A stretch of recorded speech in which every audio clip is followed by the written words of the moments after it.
باقی تعلیم دو عورت کو 100 دفعہ دو, ہم نے منع نہیں کیا, لیکن گھر اس تعلیم سے نہیں چلے گا, یہ ذہن میں رکھنا. بچیوں کو ڈاکٹر بھی بناؤ, انجینئر بھی بناؤ, سائنٹسٹ بھی بناؤ, 100 دفعہ بناؤ, اس کے خلاف نہیں ہے, لیکن یہ توقع مت رکھنا کہ یہ سائنٹسٹ بن جائے گی یا انجینئر بن جائے گی یا ڈاکٹر بن جائے گی تو یہ گھر اچھی طرح چلائے گی, بچوں کی اچھی تربیت کر لے گی. یہ دماغ خراب ہے.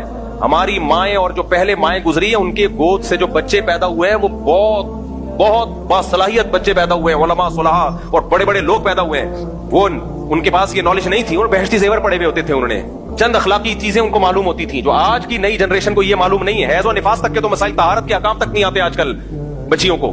بلکہ نہ صرف یہ کہ ان کے پاس گھر چلانے کی صحیح تعلیم نہیں ہے, بلکہ الٹا غلط تعلیم ہے, گھر تباہ کرنے کی تعلیم ہے, میرا جسم میری مرضی, یہ والی تعلیم ہے ان کے پاس.